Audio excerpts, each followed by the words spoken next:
también y nos va a hacer el favorcísimo de hablar sobre la campimetría en las alteraciones por neurooftalmológicas, que es importantísimo conocer y darse una idea, porque obviamente hay diferentes patrones de daño campimétrico que nos van a hacer pensar en dónde está la lesión a nivel del nervio óptico y en qué región del cerebro, ¿no?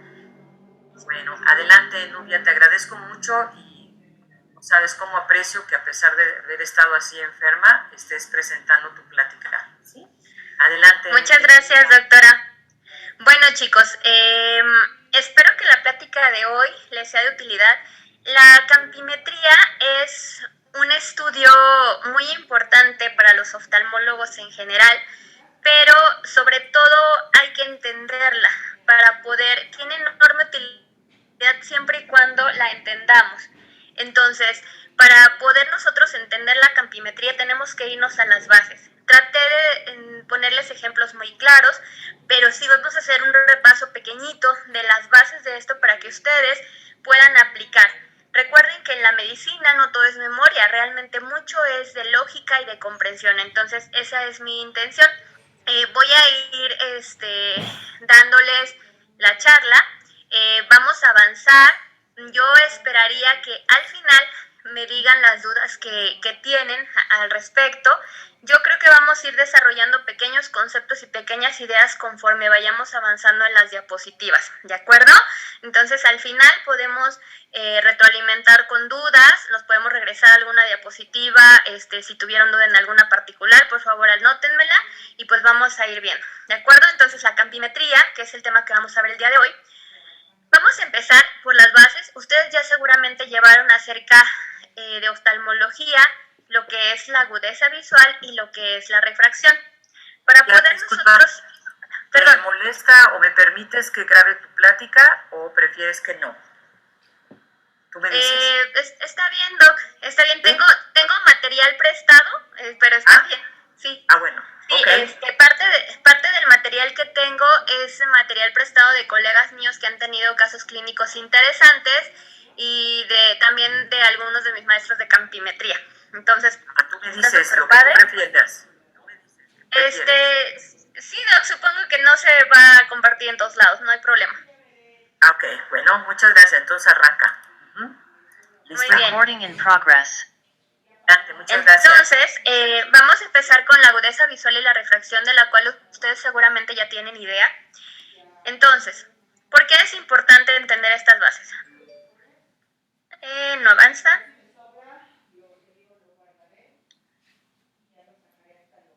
No avanza mi diapositiva. A ver. Ahí está. Entonces, la agudeza visual es algo que comúnmente utilizamos en oftalmología y es muy frecuente que digamos, un paciente tiene tal agudeza visual. Pero en realidad, ¿qué es la agudeza visual? La agudeza visual mide solo una dimensión de la visión, que es la resolución espacial. Normalmente utilizamos las famosas cartillas de Snellen. Bueno, en nuestro país, en otros países se utilizan otro tipo de mediciones para la agudeza visual. Pero ya que tenemos nosotros, por así decirlo, medida la agudeza visual, nosotros pensamos que si un paciente tiene buena agudeza visual, por ende, es un paciente que ve bien, en el concepto de eso, de lo que podría ser ver bien. Pero hay pacientes que pueden tener una pérdida significativa de la función visual, incluso con agudezas visuales relativamente conservadas. Y esto es muy importante. Ahora, podemos utilizar diferentes métodos, como les dije.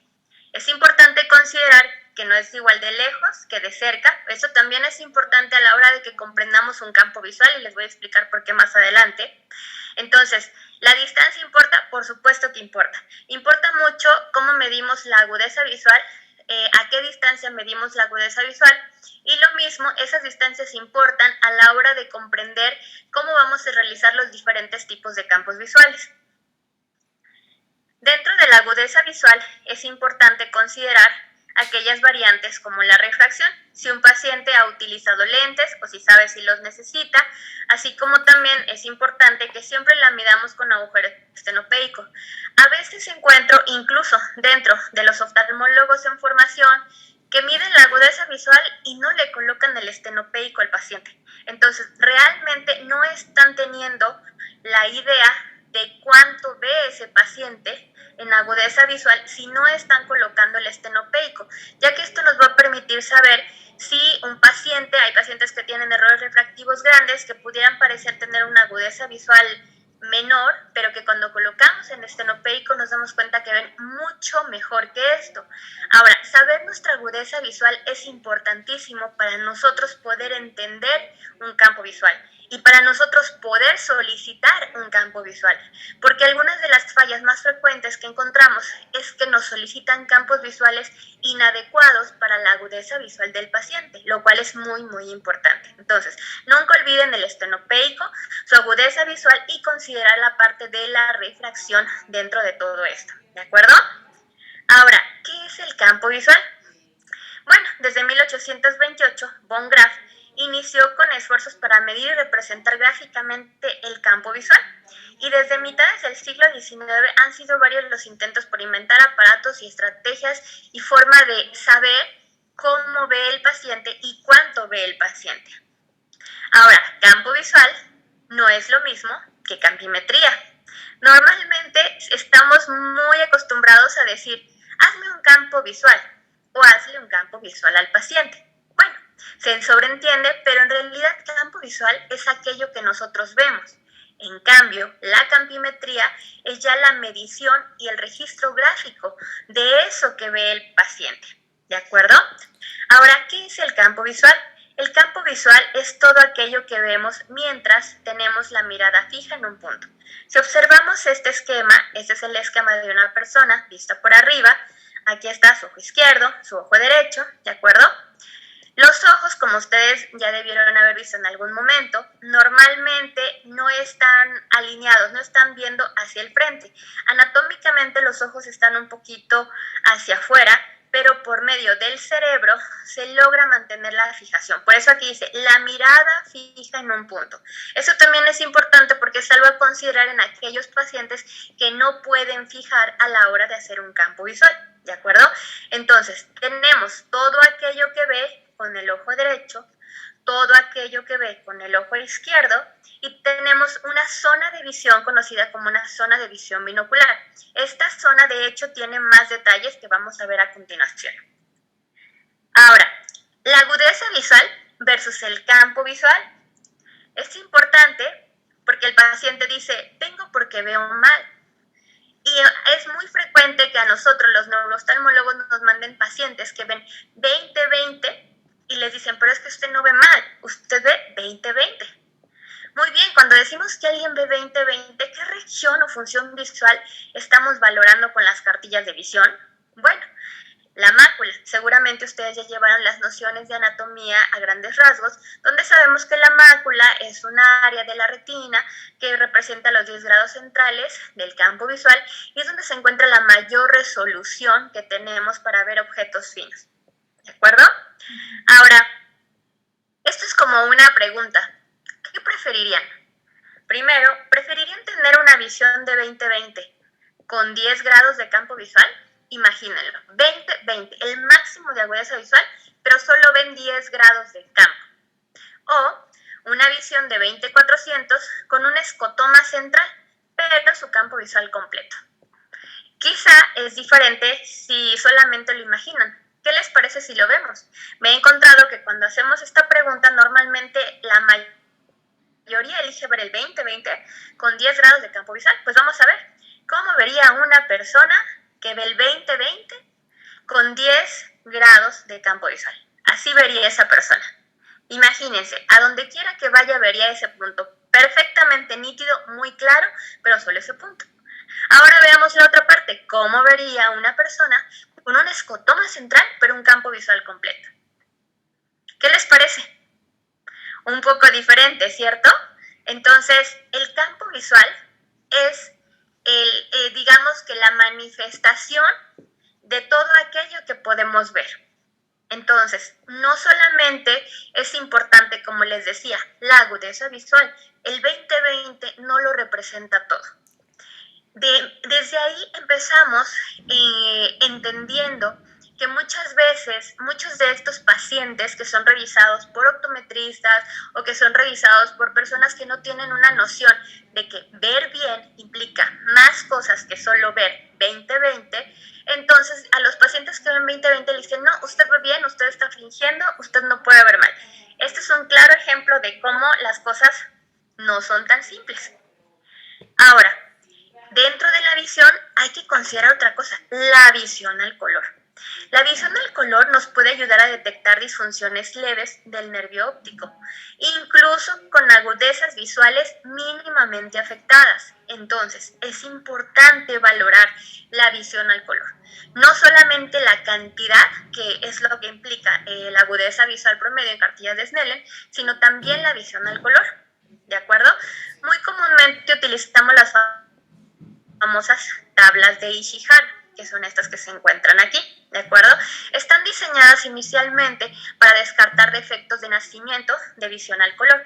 Tenemos otros métodos que son un poquito más exactos, que son un poquito más extenuantes, pero estas son muy prácticas y para un tamizaje inicial son las que utilizamos.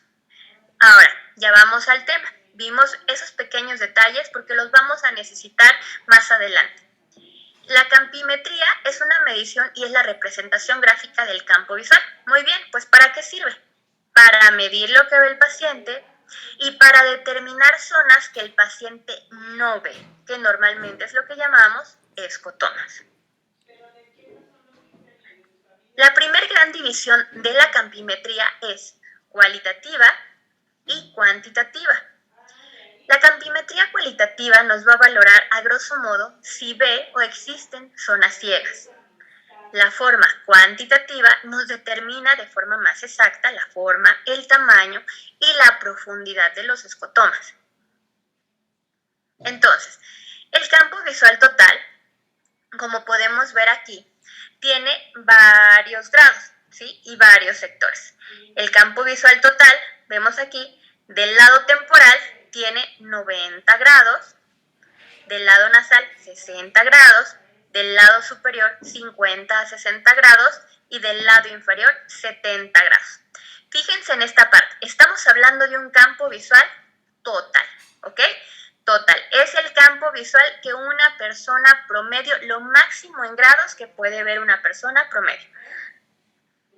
Ahora, vámonos a ciertas regiones específicas. Aquí es muy importante porque esto nos va a permitir más adelante que les voy a hablar de los tipos de campimetría, que ustedes me entiendan la diferencia de para qué sirve una y para qué sirve otra, ¿de acuerdo? Ahora, regresando a donde estaba la cabecita del paciente, ¿se acuerdan? Lo que veíamos con el ojo derecho, lo que veíamos con el ojo izquierdo, lo que vemos de la visión binocular. En el punto máximo de fijación, que sería este, que se encuentra la estructura más pequeña dentro de la mácula, que es la foveola, posteriormente la fovea, es un grado de visión. Y esta es la parte central, como el punto de partida, ¿de acuerdo? Si nosotros nos desplazamos hacia los lados, vemos que aquí nos llega a 10 grados. Esta se llama región central. Cuando partimos de los 10 grados, a más o menos los 30 grados, aquí mencionan el 25 por la resolución, pero más o menos a los 30 grados es la región paracentral. Y posterior a los 30 grados, todo esto que vemos hacia acá es periferia, ¿de acuerdo? Esto es importante, ahorita se los voy a poner en el otro esquemita para distinguirlo en los dos esquemas, tanto de arriba, como el observador lo está viendo, como de frente. La región periférica, que es todo el campo visual. La región paracentral, acuérdense, que va de los 10 a los 30. La región central, que son los 10 grados. Si ustedes se fijan, aquí tiene grados, tanto en la forma horizontal como en el eje de las verticales, ¿de acuerdo? Nuestro punto aquí es la foveola. El área central de la mácula es nuestro punto donde vamos a partir para la representación del campo visual, ¿de acuerdo? Seguramente algunos notarán en particular esta manchita de aquí. Esta manchita de aquí es donde naturalmente entra el nervio óptico a la retina. La llamamos mancha ciega. Por un efecto que tiene el cerebro, que es un efecto de continuidad, nosotros no andamos por la vida viendo una mancha a donde quiera que vemos. Nuestro cerebro está acostumbrado a ignorar esa mancha, pero esa mancha existe en todos nosotros, ¿de acuerdo? Entonces, esto es cuando ya graficamos un campo visual. Recordemos, esto es un campo visual total. ¿Por qué les hago hincapié en esto? Porque esto nos habla de todos los grados. Vamos a ver más adelante que hay campos visuales que no nos pueden registrar todos los grados. Entonces, vamos a ver detalles de la región central, los 10 grados centrales. Es la que se considera más importante, acuérdense que nos da la definición y por lo tanto es donde nos da la máxima agudeza visual, la máxima visión al color y la visión fina y de detalles, ¿ok? Es la forma más evaluada en la consulta. Para utilizar lentes, la cartilla de Amsler con el Ishihara, estamos valorando el área central, ¿de acuerdo? Con esto reconocemos facciones, leemos, vemos los detalles de las cosas. La región paracentral, como veíamos, es entre los 10 y los 30 grados. En este encontramos la mancha ciega que les mostré hace un momento. Se encuentra más o menos a los 15 grados temporal y mide aproximadamente 1.5 grados por debajo del meridiano horizontal. Está en 1.5 grados, por debajo del meridiano horizontal y mide entre 5 por 7 grados más o menos. ¿De acuerdo? La mancha ciega es muy importante detectarla y valorarla en un campo visual. No es decir, sí, la mancha ciega está. En el caso de neurooftalmología, muchas veces el aumento de la mancha ciega, la deformidad de la mancha ciega o el aumento de un ojo con respecto a la mancha ciega de su otro ojo puede ser el único indicio de alguna enfermedad del nervio óptico. Entonces, pudiera considerarse incluso la más asintomática dentro de la pérdida visual, porque pocos pacientes llegan a notar su aumento de la mancha ciega. Realmente es muy poco discapacitante, pero es importante saberlo. Ahora, dentro de la región periférica, pues bueno, es la región más grande. Ahí tenemos poco detalle. Ojo, muy importante. Ustedes saben que conforme nos alejamos de la foveola, conforme nos alejamos de la mácula, el resto de la retina está funcionando. El resto de la retina sirve. Tiene muchas funciones, pero en ella no está el detalle, no está la visión fina. Entonces, ¿para qué nos sirve? Nos ubica en el entorno, nos ayuda a percibir mejor el movimiento, nos alerta de peligros, se le considera quizá la menos importante y la menos evaluada, pero esto no necesariamente es así. Por ejemplo, para un chofer. Si nosotros tuviéramos aquí los 10 grados con máxima visión, ¿qué podría decirle del camino? En realidad, no podría decirle mucho. Y en este es uno de los casos para alguna actividad en la que ocupamos mucho nuestro campo visual periférico. Por ejemplo, un maestro, para poder tener una visión completa de su aula de clases. O, por ejemplo, un peatón para ver de dónde vienen los automóviles. Ahora, vamos a entrar dentro de otras definiciones muy importantes. Dentro del campo visual y del estudio del campo visual hay un concepto muy nombrado en oftalmología, que es la famosa isla de visión rodeada de un mar de oscuridad. Henry Mostracquer fue el que inicialmente creó este concepto. Aquí de nuevo vamos a hablar de la parte temporal, la parte nasal, la inferior, la superior. Pero, ¿por qué de esta forma? Esto nos va a ayudar a entender algunas cosas. Entonces, esto es como representan normalmente el campo visual de una persona. Imaginémoslo tridimensionalmente, ¿de acuerdo?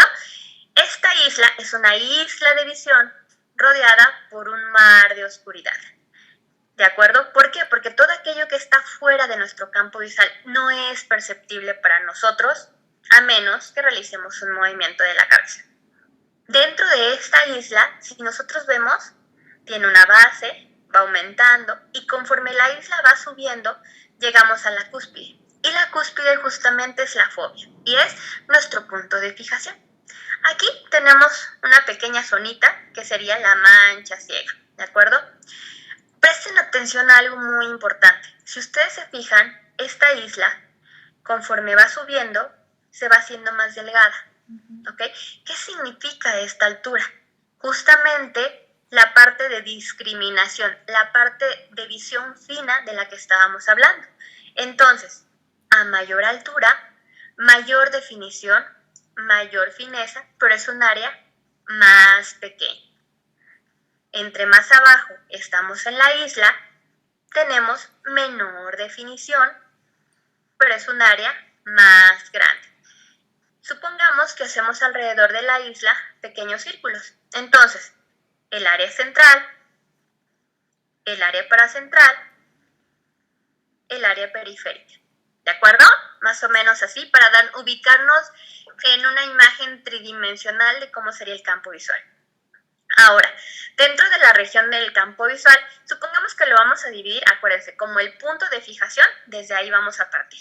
Este es nuestro campo visual. Para leer los campos visuales, específicamente en neurooftalmología, de hecho lo correcto sería acomodar todos los campos visuales que existan, los del lado derecho, donde está nuestra mano derecha, los del lado izquierdo, donde está nuestra mano izquierda, ¿de acuerdo? Entonces, lo vamos a dividir en 4 cuadrantes. Imaginemos que aquí se encuentra la nariz de nuestro paciente. Imaginemos que aquí se encuentran las orejas de nuestro paciente. Entonces tenemos nuestro ojo derecho y nuestro ojo izquierdo. Tenemos el cuadrante nasal superior. ¿Por qué? Porque queda cerca de la nariz. Nasal inferior, temporal superior, temporal inferior. ¿De acuerdo? Pero si siempre los leemos así, acomodamos primero derecha a la derecha, izquierda a la izquierda, lo que queda en medio es la nariz, lo que queda a nuestros extremos son las orejas o los campos temporales, no vamos a tener pierde ni nos vamos a confundir tanto. Muy bien. Ahora vamos a las formas, empecemos primero con las formas cualitativas, ¿de acuerdo? ¿Por qué? Porque son las formas que ustedes tienen a la mano. Las formas cualitativas no requieren realmente instrumentación sofisticada y sí nos pueden brindar información importante. Ahora, las formas cualitativas, de nuevo, nos van a valorar la visión central. Normalmente lo utilizamos cuando el paciente y el explorador se encuentran a una distancia entre 75 centímetros a 1 metro, más o menos, ¿de acuerdo? La cabeza a la misma altura, al mismo nivel. Y bueno, vamos a valorar la parte central. Si se fijan aquí, nuestra cara, si tenemos el punto de fijación, empezamos desde 1 grado, 4 hasta 7.5 grados. Entonces, ¿cómo podríamos empezar? Podríamos empezar por preguntarle a nuestro paciente: señor o señora, ¿usted ve mi cara completa? Tomando como punto de referencia, le vamos a pedir al paciente que empiece por ver nuestra nariz. Señor, quédese viendo a mi nariz, por favor. ¿De acuerdo? ¿Qué parte no me ve? Obviamente, chicos, antes de seguir con esto, es importante que sepan que esto se hace por ojo. No lo vayan a hacer con los 2 ojos abiertos de inicio. Pero, ojo, un error muy frecuente es que le piden al paciente que con su mano se tape un ojo. Y a veces, cuando hacen esto, el explorador suele también taparse su ojo contralateral con su misma mano. Entonces, no. El paciente quizá puede utilizar una mano para taparse el otro ojo, siempre y cuando sea un paciente que no esté viendo a través de los dedos, que no ponga la mano y esté viendo por una rendija. Lo mejor a veces es taparle nosotros el ojo. Y sobre todo, lo más importante es que ustedes como exploradores no se tapen un ojo ustedes. Tienen que tener sus 2 manos libres. Muy bien. Entonces, ya que vamos a empezar, le preguntamos al paciente y el paciente va a decir: ay, doctora, no le veo un ojo. Doctora, no le veo su boca. Me falta la mitad de abajo. Doctora, no le veo la mitad de la cara que está a la derecha o está a la izquierda. Doctora, no le veo la nariz. Le veo lo demás, pero no le veo la nariz. Entonces, esto ya nos está indicando y nos puede decir alguna alteración o alguna tendencia de alteración dentro de las áreas centrales, ¿de acuerdo? Ahora, muy frecuentemente tenemos esto de, sí, el paciente me va a contar los dedos.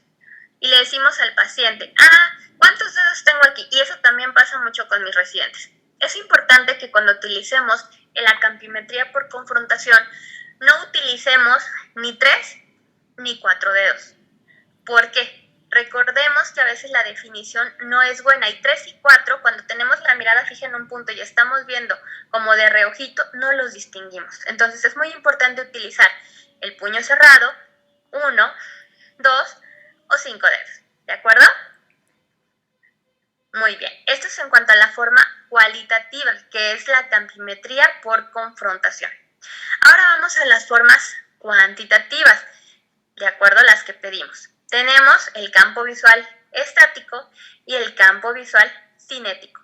Aquí les puse una imagen pequeñita, más o menos, de cómo se ven los campos visuales estáticos y cómo se ven los campos visuales cinéticos. Es muy frecuente que al campo visual estático muchas personas le llamen Humphrey, porque es uno de los aparatos más utilizados, pero no es lo correcto no es que sea Humphrey, es estático, y a este le suelen llamar Goldman, pero incluso en la fotito que aquí les puse no es con un Goldman, que era el campímetro viejito anterior. Ahora ya los campos visuales cinéticos, en particular en neurología, los hacemos con un octopus. ¿De acuerdo? Entonces, diferencias, y muy importante. El estático va a tener un patrón preestablecido. Va a medir la sensibilidad por puntos. Estos generalmente se solicitan 32, 24.2 e incluso tenemos un 10.2. ¿A qué creen que eso significa? Bueno, 32 nos va a valorar los 30 grados centrales. 24.2 nos va a valorar 24 grados centrales. Y 10.2 nos va a valorar los 10 grados centrales. Pero créanme, sí se ocupan. El campo visual cinético valora la periferia hasta los 90 grados disponible, ¿ok? Pero también podemos utilizarlo para medir defectos centrales y paracentrales. No significa que solo mida la periferia. Todo esto es muy importante porque tenemos que ver hasta dónde llega el alcance, ¿de acuerdo? Hay algunos equipos que tienen estrategias un poquito más amplias, pero en general, un campo estático, lo más grande que te va a medir son 30 grados, que son estos que tenemos aquí, ¿de acuerdo?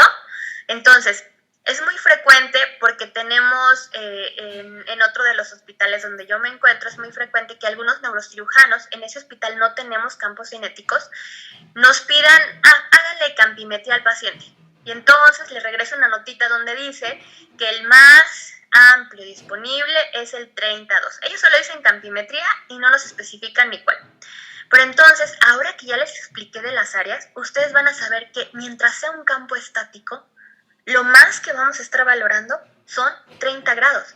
El resto ya no lo estamos incluyendo y es importante tenerlo en mente. Ahora, ¿recuerdan la isla de división? Bueno, más o menos, estos esquemitas los puse para darnos una idea más o menos acerca del funcionamiento, ¿sí? Hagan de cuenta que entonces la campimetría estática va a tener un estímulo inmóvil, es decir, tiene muchos puntitos alrededor de la isla ya preestablecidos, ¿de acuerdo? Y en esos puntitos el estímulo va a prender y apagar, y nos va a obtener un límite vertical, es decir, nos va a ir trazando la isla, cómo está su pendiente. ¿Tiene aquí un chipote, no tiene chipote? ¿Tiene aquí una parte hacia adentro o no? Si ustedes ven aquí, esta rayita llega hasta abajo. Supongamos que esto es lo mínimo de sensibilidad. ¿Y por qué llega hasta abajo? Porque ahí está la mancha ciega, ¿de acuerdo? Entonces, si nos vamos a la cúspide, ¿se acuerdan? Tenemos más definición, mucha más definición. Y si nos vamos entre más abajo, tenemos menos detalle de las cosas. ¿De acuerdo? Entonces, ese es un esquema para que más o menos se den una idea de cómo mide un campo visual estático, pero son sobre todo lo más importante, puntos fijos, con una cierta cantidad de luminosidad fija y con un tamaño, esto también importa, ojo, un tamaño del estímulo fijo. ¿Por qué es importante saber? porque tenemos ciertas limitaciones en una campimetría estática. Para nosotros tener una campimetría estática que sea adecuadamente valorable, necesitamos cierta agudeza visual, como un máximo realmente 20-200, como un máximo. Debemos haber corregido los errores refractivos. De hecho, se mete a la máquina la refracción del paciente. Acuérdense, un campo visual debe ser medido con la mejor visión posible de nuestro paciente, ¿ok? Entonces, por eso es tan importante medir esto, ¿ok? Los campos visuales implica medir, pero con una buena determinación de la agudeza visual y de la refracción del paciente que les hablé en un principio, ¿ok? Muy bien. La campimetría cinética, en cambio, tenemos la misma isla de visión. Muchos creen que el tamaño y la intensidad son fijos, pero solamente son fijos para un vector determinado, ¿sí? Este campo se mueve por vectores. No es una luz que prende y apaga, es una luz que se va a mover de la periferia al centro, ¿de acuerdo? Y en el momento en el que llega a una parte en donde el paciente lo ve y oprime el botón, ahí se detiene el vector, ¿sí? Entonces, hace rato les hablaba acerca de las regiones, pero eso va más allá, va hacia un concepto que nosotros llamamos isópteras. Una isóptera, nosotros podemos trazar tanto círculos alrededor de la isla como quepan. Sabemos que este círculo de acá va a ser un círculo más grande, acuérdense. La base está más amplia, pero tiene menos sensibilidad. Conforme vamos subiendo la isla, la sensibilidad va siendo mejor. Más adelante vamos a ver qué es la sensibilidad. Va siendo mejor, pero si ustedes se fijan, el círculo que puede rodear aquí debe ser muy pequeño. El círculo que vamos a rodear la base de la montaña es más grande, ¿sí? Quiero que se queden con esa idea muy importante. Ahora, el campo visual cinético, nosotros podemos cambiar el tamaño del estímulo. Nosotros podemos cambiar incluso la intensidad del estímulo. Y esto es muy importante porque eso nos ayuda a que en ciertas patologías neurológicas tenemos pacientes que ven solamente percepción de luz y podemos hacerles un campo visual cinético. Podemos determinar dónde está la isla de visión de ese paciente. Y esto es fundamental, porque si nosotros tenemos un campo visual estático, aquellos pacientes que ven cuentadedos sabemos que realmente no es tan confiable ese estudio. Pero un campo visual cinético sí. ¿Por qué? Porque a esos pacientes podemos poner un estímulo grandotote, y podemos cambiar la velocidad a la que se dirige el estímulo. E incluso en los campos visuales cinéticos tenemos la capacidad de hacer una corrección. En el campo visual se llama RT. Hagan de cuenta que cada paciente tiene una forma o una rapidez de responder. No va a ser igual una persona normal, por así decirlo, que no tiene ninguna afección neurológica, a un paciente que tiene hidrocefalia, a un paciente que se va recuperando de una cirugía por un tumor intracraneal, a un paciente que se encuentra con hipertensión intracraneal. Entonces, pacientes con enfermedades neurodegenerativas. Entonces, cada paciente tiene como una velocidad diferente entre que ve el estímulo y tiene la capacidad su mano de responder y apretar el botón.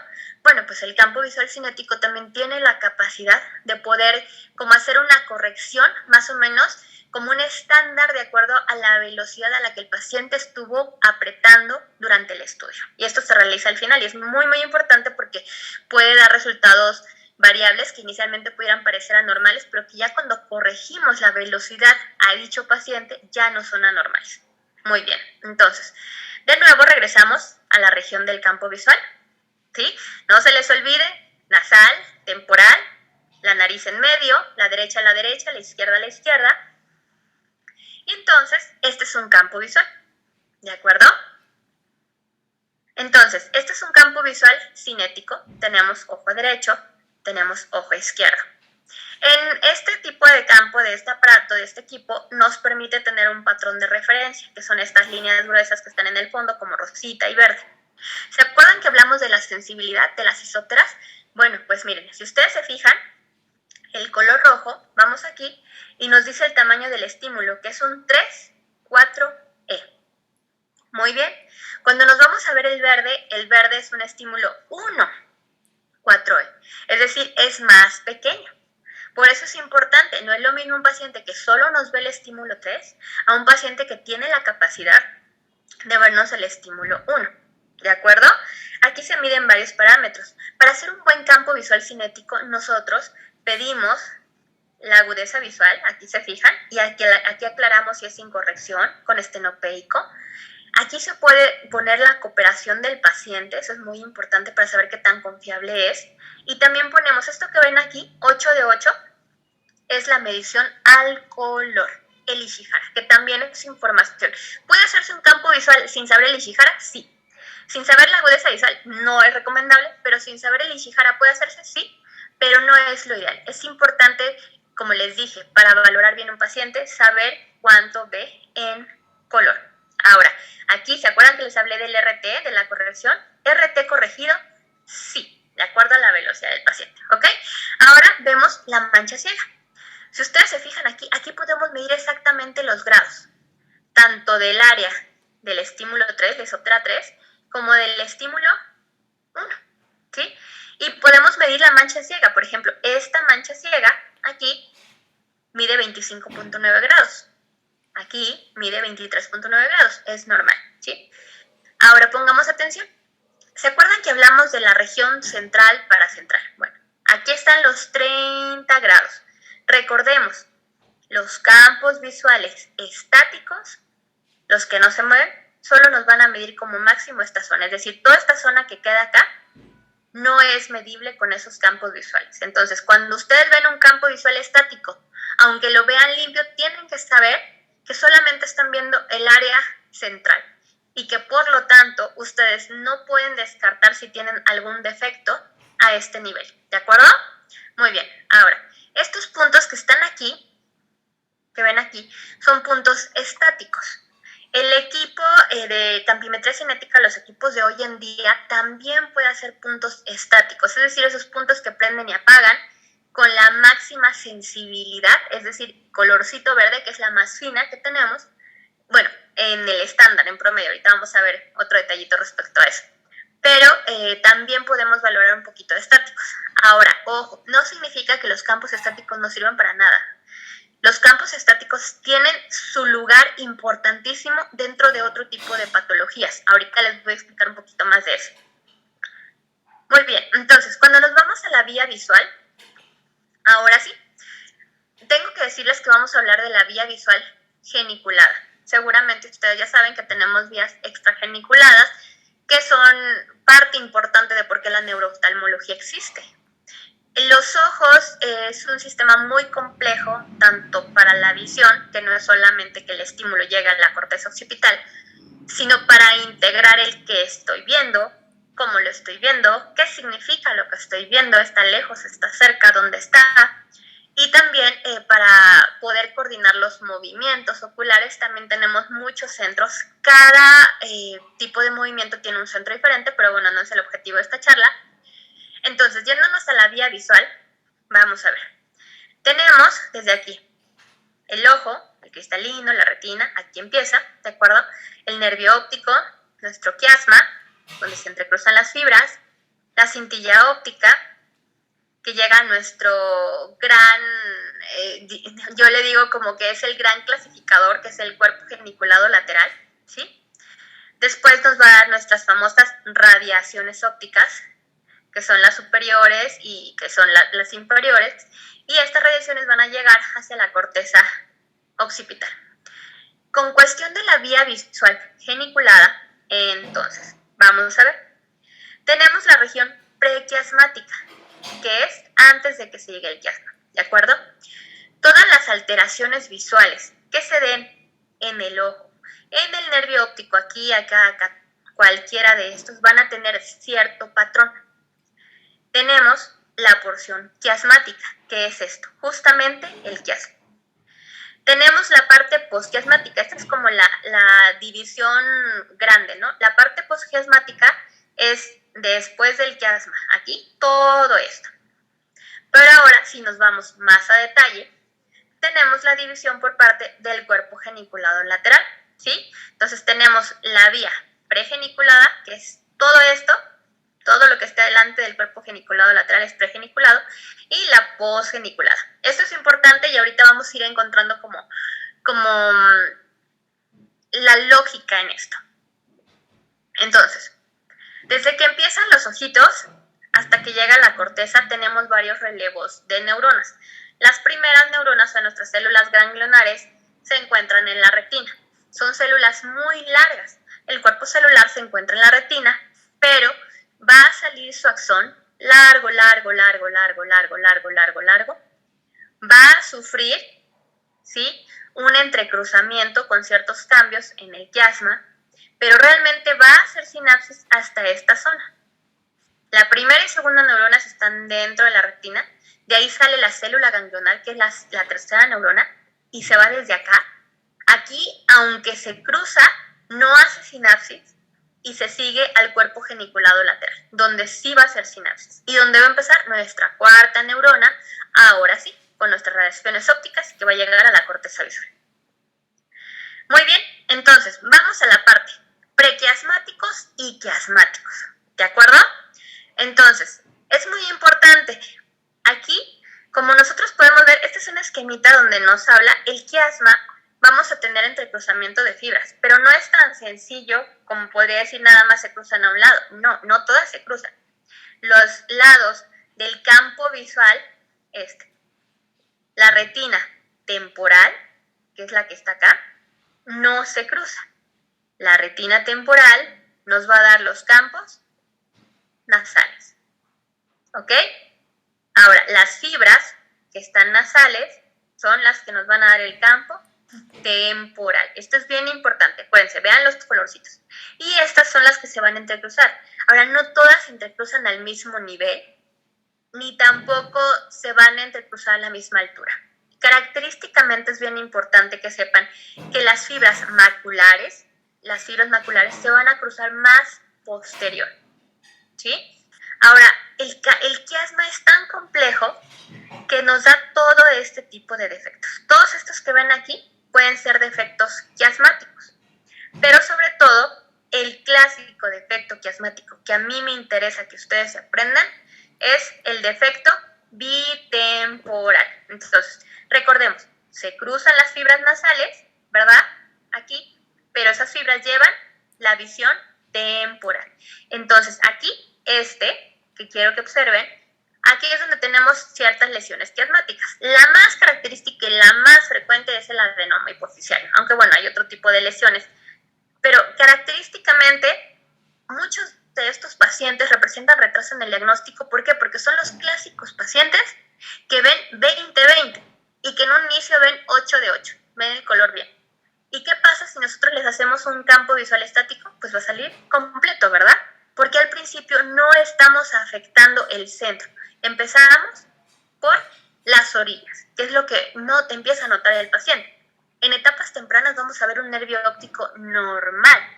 En etapas ya un poquito medianas, por así decirlo, en evolución del paciente, ya vamos a ver otros cambios. Pero es importante que sepan, los defectos quiasmáticos son heterónimos. ¿Qué significa heterónimo? Que no están hacia el mismo lado. Bitemporal, es decir, mis dos lados temporales no están en mis dos manos, ¿se acuerdan? A la derecha, a la izquierda, no están los dos ojos afectados hacia mi lado derecho, ni están los dos ojos afectados hacia mi lado izquierdo, ¿cierto? Entonces, de mi lado derecho va a estar afectado el campo temporal y de mi lado izquierdo el campo temporal. Entonces son heterónimos, porque no están hacia el mismo lado. Dentro de los defectos prequiasmáticos, más o menos, nos presentaron hace poco un caso de un masculino de 25 años, ¿no?, que tenía una agudeza visual en el ojo izquierdo, se presentó por una alteración que veía 20/400, Ishihara 3 de 8, tenía disminuido, y era una neuritis óptica izquierda. Aquí podemos ver que, por ejemplo, el ojo derecho está completo. Vemos que está bien, que no tiene ninguna alteración, tenía su mancha ciega, ¿sí? Está completo, no le falta nada. ¿Cómo vemos con el ojo izquierdo?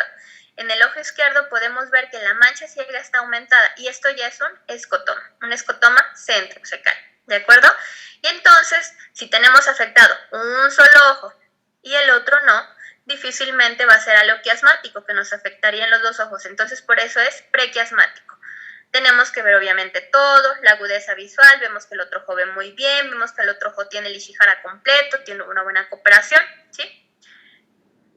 Cuando nos vamos al quiasma, este es solo un ejemplo para que lo vean nada más, que yo les decía que no todas las fibras se entrecruzan a la misma altura y de la misma forma. El quiasma es una parte muy importante y muy compleja de la vía visual. Hay que tener varias cosas importantes en mente. Pero, de nuevo, con lo que yo quiero que se queden es que el quiasma son heterónimos y que el defecto campimétrico rey de esta zona es el campo, el defecto bitemporal, como está aquí. Aquí lo que está obviamente en blanco es lo que ve y lo que está en negro es lo que no ve, ¿sí? Que es esta parte.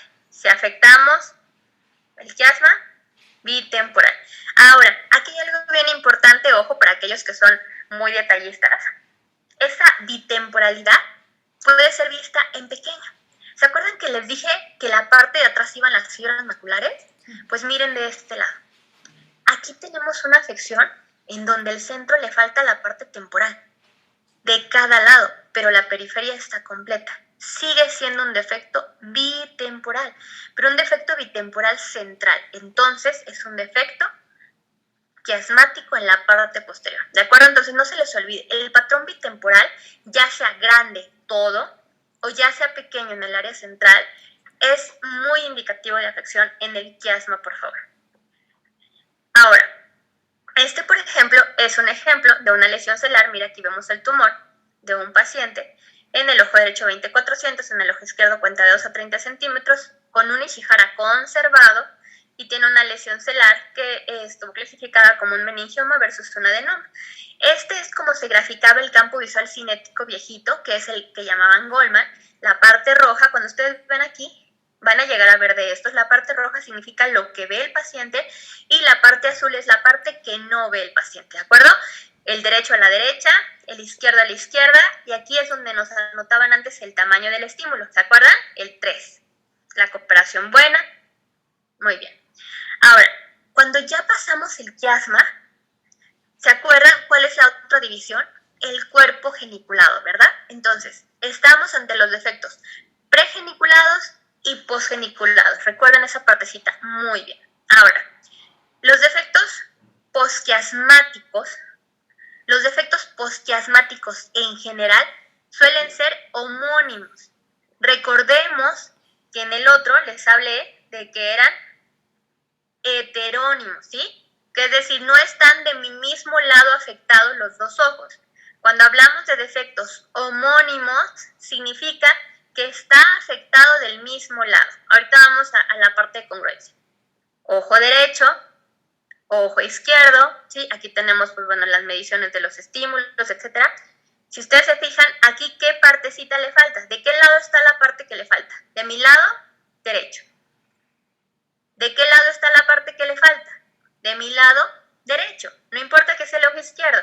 Aquí no es como en el bitemporal que le falta hacia los extremos. Entonces, es homónimo, porque quedan del mismo lado. A eso se refiere. Entonces, todos los posquiasmáticos son homónimos. Y ahora, para saber qué tan atrás está la lesión, debemos hacernos una pregunta.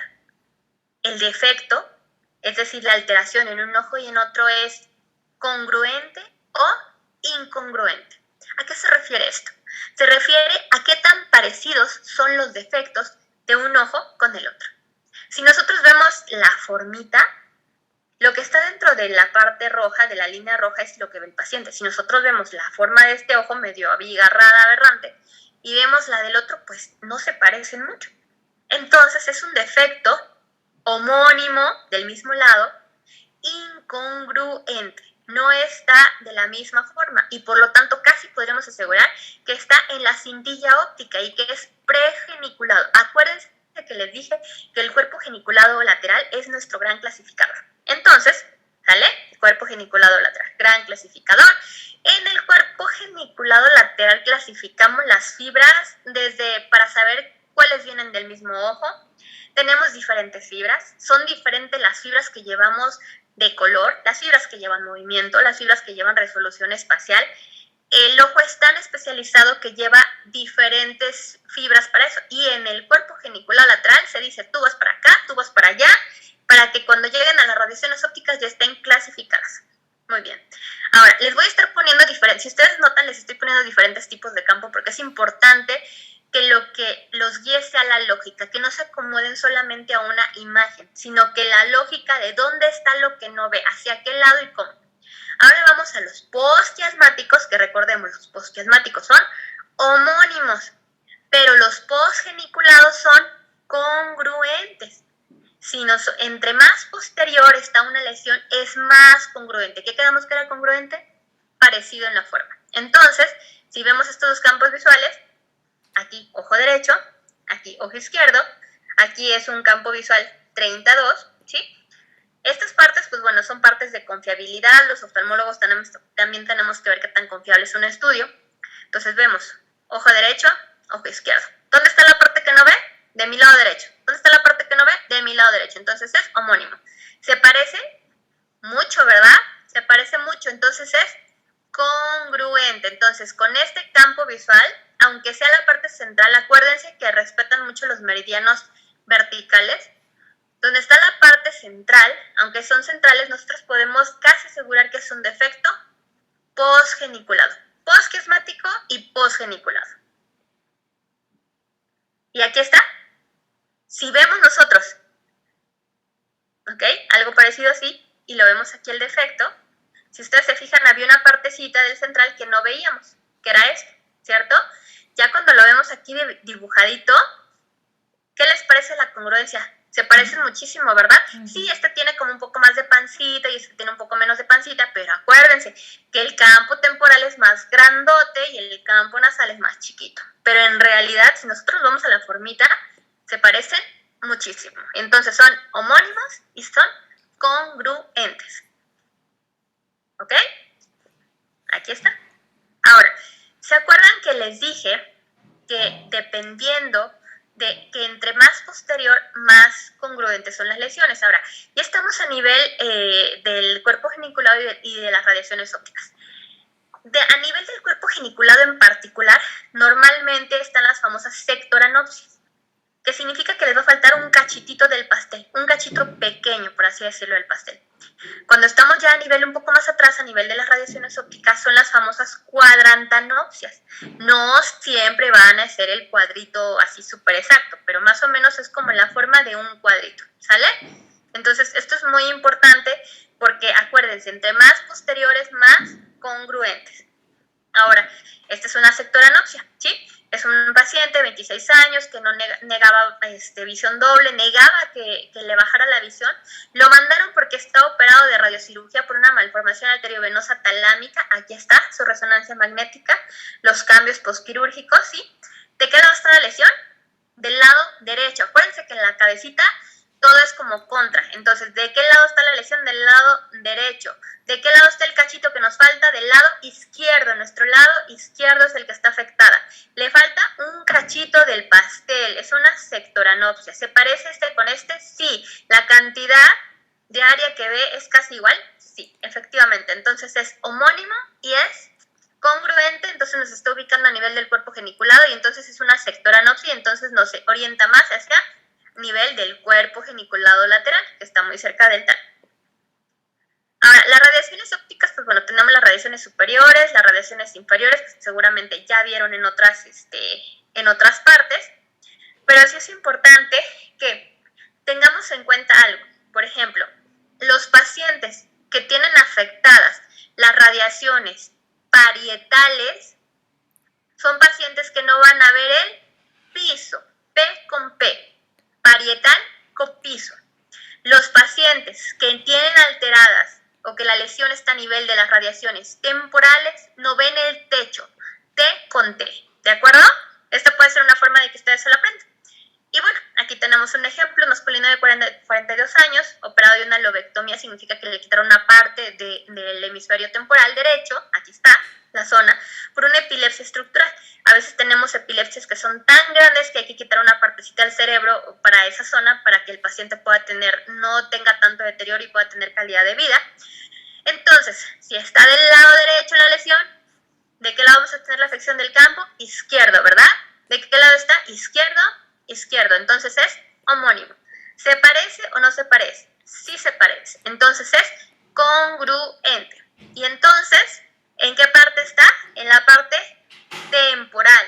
¿Qué parte del campo no ve nuestro paciente? El techo. ¿De acuerdo? Muy bien. Bueno, dentro de la corteza visual, pues ya la corteza visual ya es un área muy especializada en el lóbulo occipital. La corteza visual es muy compleja, tanto por el tipo de células que tiene. La corteza cerebral en general, aunque tiene 6 capas, ya en los humanos que somos desarrollados, pues las células son diferentes, cada capa tiene un grosor diferente dependiendo si esa corteza se especializa en qué cosa, ¿de acuerdo? Cada tipo de corteza es diferente. Y bueno, característicamente vamos a tener defectos igual, homónimos, o sea, hacia el mismo lado, congruentes. Y por ejemplo, aquí podemos tener defectos, si ustedes se fijan aquí, bien característico. Respeta el área central. ¿Por qué? Aunque en el ojo, el área central, ¿qué es esta? El puntito rojo.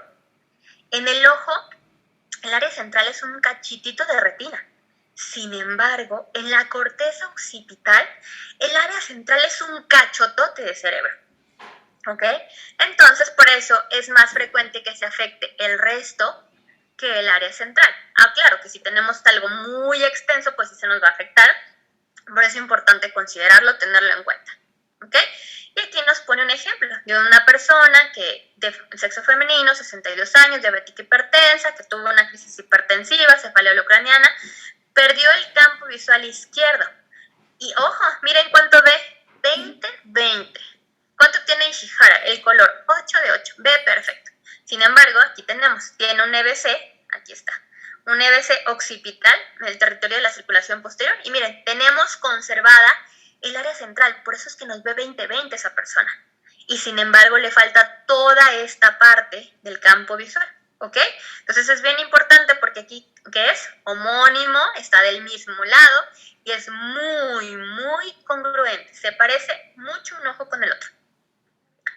De acuerdo, entonces, así más o menos podemos irnos ubicando, ¿sí? Son aspectos importantes, acuérdense de esto. Hacia qué lado están las lesiones, recordemos, los prequiasmáticos suelen no tener un patrón en particular, a veces afecta solamente un ojo o son un patrón diferente. Cuando son quiasmáticos, pues ya tenemos clásicamente el bitemporal, como ya les dije, aunque puede haber sus honrosas excepciones, pero ya es un poco más a profundidad. Y acuérdense, posquiasmáticos son homónimos del mismo lado y ahí partimos. Gran divisor, cuerpo geniculado lateral. Muy bien. Entonces, espero que vayamos bien hasta aquí. Ya vamos un poquito largos, espero no aburrirlos. Y dentro de la sensibilidad, ¿qué significa la sensibilidad? Pues miren que vamos cruzando por la calle y resulta que viene un camión. Nosotros podemos percibir el camión que viene de reojo sin voltear la cabeza. Pero se nos hace un poquito más difícil si lo que viene es una moto. Está menos grande que un camión. ¿Y qué pasa si lo que viene es un perro? Es un poquito más pequeño. Requerimos mayor fineza dependiendo del estímulo. ¿Se acuerdan que hablábamos del estímulo en la campimetría que podíamos cambiar para hacerlo grandote y que los pacientes que nos ven percepción de luz pudieran ver? Bueno, pues este es un ejemplo de ello. Ahora, sí, ¿se acuerdan que les mostré un estímulo rojo y un estímulo verde, ¿no? En los otros campos visuales que son los que más hacemos. Este es un campo visual que lo hizo una doctora que estuvo antes de mí en el Instituto de Neuro, la doctora Cari, y ella se puso a hacer un campo visual queriendo ver la sensibilidad y entonces se puso a hacer el campo visual y miren, conforme el estímulo, todos estos son estímulo 1, pero le iban bajando la intensidad, Entonces, ¿se acuerdan que aquí debe estar el piquito de la isla de visión? ¿Sí se acuerdan que rodeábamos la isla? Entonces, la base está más grande, conforme vamos subiendo, se hace más chiquito el círculo que rodea la isla. Entonces, la sensibilidad no es igual en el punto máximo que en la base. Y esto no significa que este campo esté mal. Significa que aquí es un estímulo muy pequeño donde solo podemos detectarlo en la fobia, en el centro. Ahora, muy bien, esto es en cuanto a cinéticos, ¿de acuerdo? De los estáticos les voy a hablar poquito porque no es casi como lo que vemos en neurológico, pero quiero hacerles algo muy importante. Los estáticos, acuérdense, aquí es donde nos habla la intensidad. Acuérdense que los estáticos es solo un puntito. Si ustedes se fijan, tienen tabla de gráficos. Cada numerito es un punto en la retina y eso no se va a mover, ¿ok? Entonces, ¿por qué es importante? A veces un paciente, por ejemplo, un paciente miope, su ojo, pues es un ojo con una conformación diferente y la mancha ciega, su nervio no va a estar en el mismo lugar. ¿Qué va a pasar con los estáticos? Los estáticos nos van a decir que error, error, error. Y nos van a decir que está mal, porque para un estático el punto debe ser exacto y donde está la mancha ciega debe ser exacto. Y este debe ser el punto de fijación, ¿ok? Ahora, recordemos que les hablamos de las regiones. Que es un punto estático, aquí ya vimos que le están poniendo la refracción del paciente, ¿no? La edad, la hora, la fecha en la que se realizaron, el fondo, la luminancia, y aquí está. Es un estímulo 3, no más grande, en este caso es un 24-2, ¿sí? Es una estrategia CITA-FAS, que bueno, ya eso es como con mayor detalle, pero recordemos que solo nos está valorando 24 grados. Siguen siendo dentro de esto. ¿De acuerdo? Acuérdense que todo esto solamente lo valoran los cinéticos. Ahora, ¿cómo es? Supongamos que este es un umbral. ¿Se acuerdan que les dije que cada numerito es un punto en la retina? Bueno, pues hagan de cuenta que el aparato lanza una luz. ¿El paciente no la ve? El paciente no la ve. Ok, si el paciente no la ve, se va a una luz más fuerte. Y entonces el paciente sí la ve o no la ve. Y así, ya si el paciente sí la vio, se regresa y entonces quiere ver cuánto es lo máximo y lo mínimo en intensidad, no tamaño, intensidad de ese estímulo que va a detectar este paciente. En eso se basa la sensibilidad, ¿de acuerdo? Partiendo de un umbral. ¿Qué nos va a valorar un campo estático? Acuérdense, tenemos el nervio óptico, si nos vamos a la retina, tenemos el área de la mácula, ¿sí? ¿Se acuerdan que aquí tenemos el famoso haz papilomacular, ¿no? El cómo van las fibras, cómo salen las fibras de la fobia hacia el nervio. Entonces, supongamos que aquí está la fobia, aquí está la mácula, y estas fibras van hacia acá, las que están de aquí alrededor se van uniendo, este es el lado nasal, ¿de acuerdo? De la retina, y todas llegan al nervio óptico. Y esto se va a traducir en esta zona, ¿de acuerdo? Aquí está la mancha ciega, aquí está el nervio óptico. Entonces, lo que estamos valorando con los campos visuales estáticos es predominantemente el haz papilomacular. No estamos valorando todo como en los campos cinéticos que les había comentado, ¿sí? Esto es muy importante. Este es un ejemplo, más o menos, de cómo podemos ver algunos defectos correlacionados en el campo visual, en la escala de grises, que es lo que más ven, con donde se encuentra dañado. La parte que se encuentra dañada en cómo se va a ver nosotros en el campo visual, ¿sí? De esto básicamente es solo una embarradita. Los campos estáticos es importante que sean confiables, pero hay que tomarlos con reserva, como ya les dije. A veces algo tan sencillo como una conformación del nervio óptico causa variaciones importantes, y dado que sus puntos son estáticos y sus parámetros y sus algoritmos son estáticos, pues bueno, no tienen esa capacidad de adaptarse. Aquí hay algo muy importante y una razón por la cual los campos cinéticos no los tenemos tan frecuente allá afuera, y es que son operador dependiente. Son vectores, los vectores de un campo visual cinético se construyen para cada paciente. En cada paciente el examinador decide qué vector, a qué velocidad y qué tamaño de estímulo le va a poner al paciente. Por eso, entre más información le mandemos a nuestro campimetrista, entre más le digamos, es un paciente que tuvo un infarto en tal cosa, es un paciente que ve tanto, que tiene el color de tanto, es un paciente que coopera, no coopera, etc., es importante para que él se ubique, porque el campo visual cinético es operador dependiente y se construye para cada paciente. Nuestra campimetrista del Instituto Nacional de Neuro, Karen Baquier, pues bueno, tiene muchísima experiencia en eso, entonces ya se las duele de todas, pero sí es muy importante que sepan que, bueno, son operadores dependientes, ¿vale? Entonces, ahora sí, ya podemos interpretar más o menos un campo visual, ¿verdad? Darnos una idea de dónde pueden estar las lesiones. Y luego, ¿importa si el paciente coopera? Bueno, les puse un video acerca en vivo de uno de nuestros pacientes neurológicos y a veces no nos ayudan tanto.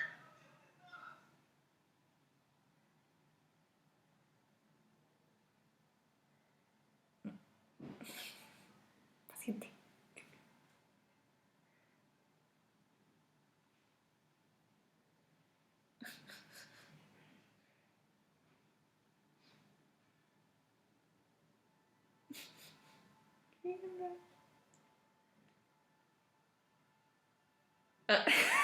No quiero ver. Ay.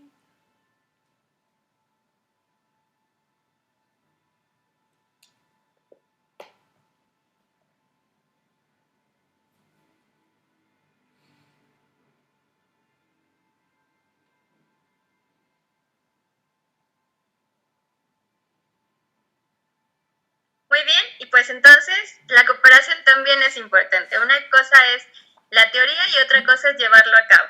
Pues muy bien, eso ha sido todo de los campos visuales. Estoy lista y abierta para preguntas, chicos. Doctora.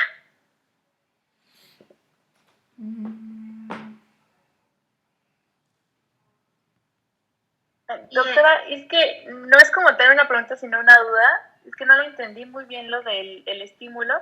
Se puso como en las tablitas.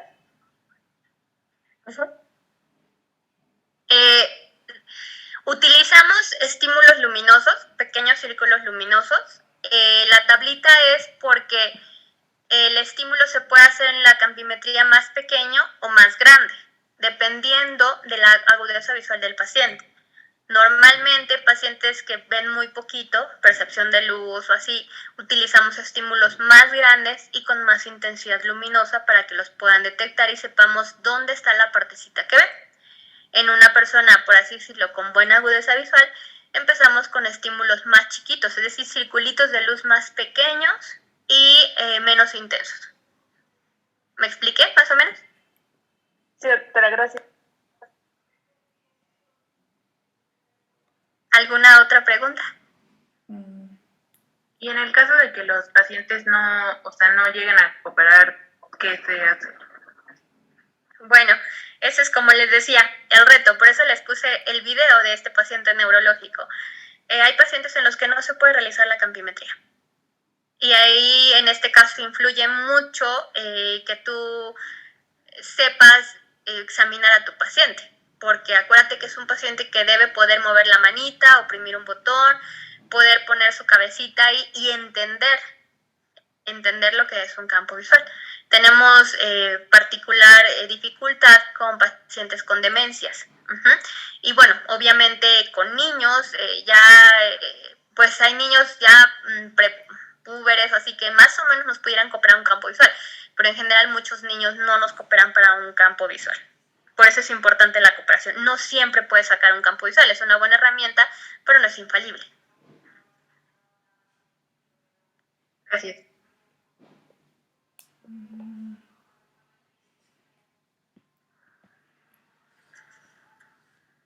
¿Alguna otra duda, chicos? Yo, doctora. Doctora, disculpe. Perdón, no, vas tú, sí. Ok, gracias. Bueno, es que comentó acerca de las enfermedades que podrían alterar pues la mancha ciega. ¿Nos podría como comentar alguna de estas? Y pues también... La neuritis. Y esto... La neuritis óptica la neuritis óptica es una de las que sí nos da síntomas y nos altera la mancha ciega, pero por ejemplo, una que pasa muy desapercibida y la podemos detectar ahí es la hipertensión intracraneal. La hipertensión intracraneal, por excelencia, se manifiesta con aumento de la mancha ciega y con reducción del campo visual. Genera una constricción, como que los campos se hacen más chiquitos. Y son pacientes que por definición ven bien y son pacientes que el color también lo ven muy bien. Y ahí es donde nosotros entramos en esta parte del diagnóstico. De hecho, los neurólogos se guían mucho en nuestro campo visual para poder aumentar o disminuir el tratamiento muchas veces. Ese es un ejemplo muy típico, el aumento de la presión, la hipertensión intracraneal, y las neuritis nos afectan la mancha ciega, aunque la neuritis por definición pues sí nos va a ser sintomática. Gracias, doctora.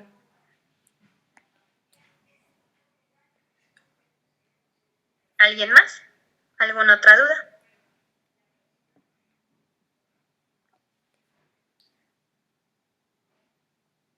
Pues bien, parece que no. Doctora Ríos. De los Ríos, hola, muy bien.